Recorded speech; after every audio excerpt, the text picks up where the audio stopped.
Sonny, I don't think he's going to let us live that down. So I do have to tell, one story before we get off the stage. So I always say there's such power of NASA and space exploration in general, so much so that when Butch and Sonny landed, and I don't know who all watched, Richard, if you watched the landing, it was beautiful. It's kind of like the dragonflies, I always felt like somebody cued the dragonflies the day of the NISART launch. It was beautiful. But after you guys landed, there were a ton of dolphins that surrounded the capsule, and it was just truly amazing.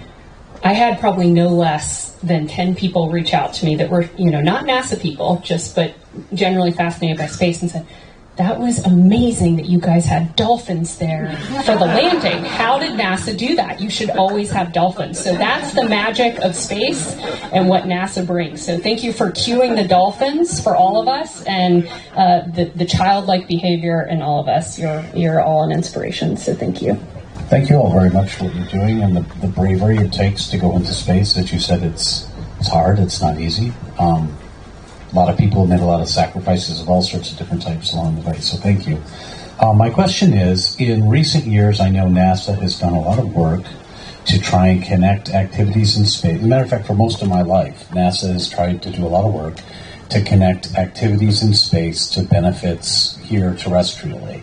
And my question is, as people who have been up in space doing lots of experiments and missions and experiencing it, when you get up to space, what are the thoughts that come to your mind, or what are the experiments or discoveries you have which aren't really relevant to our terrestrial environment, but are relevant to humanity as we go out into space?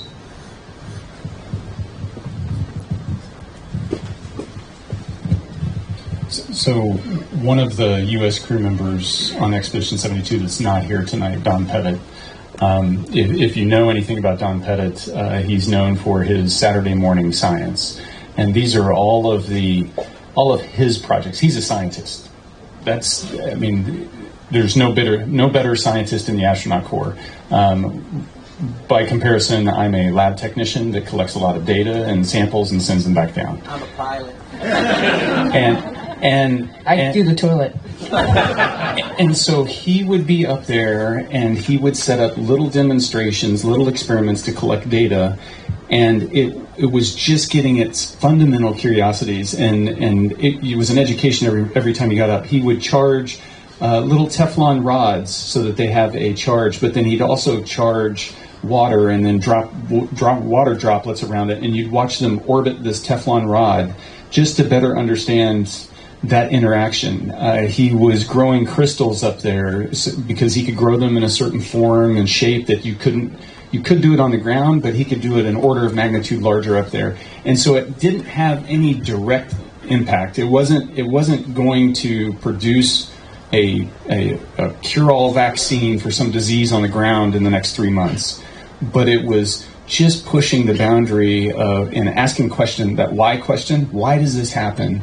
And then pushing that boundary a little further for the sake of broadening our understanding about the universe around us. Maybe that leads to something else down the road. But watching him in action was a treat all in of itself.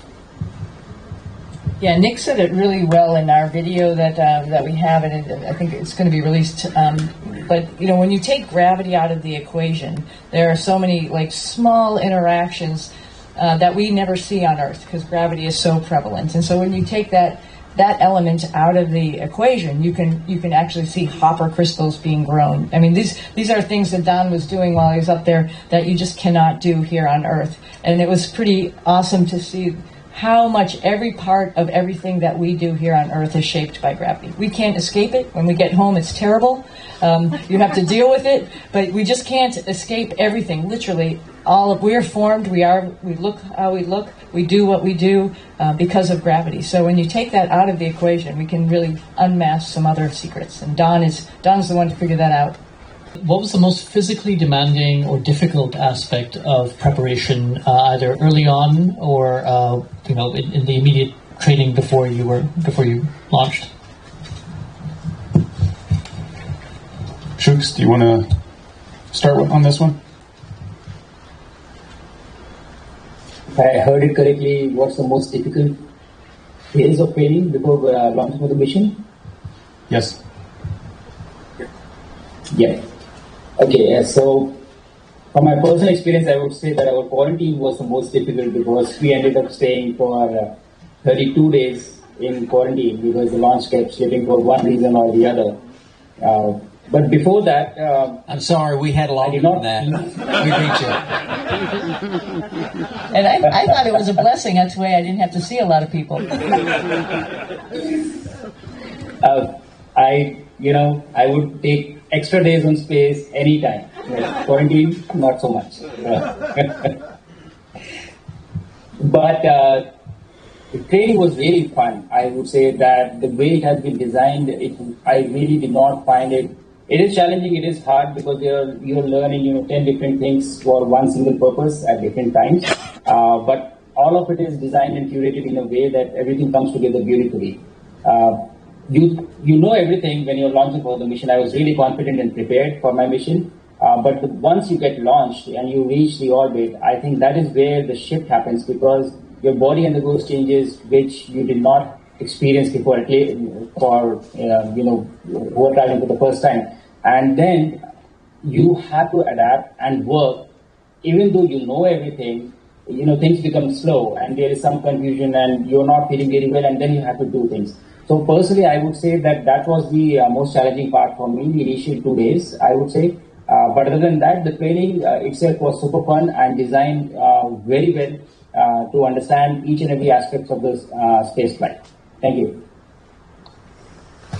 As Nick mentioned earlier, these large exercise devices, we're not going to be able to take those with us on smaller spacecraft as we go further. But what we have on orbit is amazing. And we have learned much since the time that SOX was actually on space station about preparing ourselves and reducing that tendency for your muscles to atrophy, maintaining the calcium in our bones so it doesn't dissipate over time. We've learned so much, and we're still learning.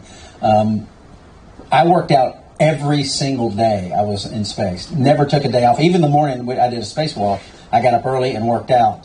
And literally, I won't tell you the numbers, but I doubled my strength in squat and deadlift from where I started. I mean, doubled in space. Never reaching goals or levels I never thought I would reach in my life, much less at this age, because of the workout regime and what we've learned over time and what our astronaut strength conditioning rehabilitation specialists, ACERs, and the processes that they have incorporated over time and what we've learned, taking us to heights like we've never experienced before. And that's part of planning to go beyond, right? Going beyond, be able to function. You don't want to get to Mars and not be able to function for a week, right? You want to be able to hit the ground running. And we're step by step being able to do that. And that's something else real quick about science. Science is literally baby steps. That's not just in space. That's wherever science is being done. Wherever it's taking place, it is little by little, learning and growing.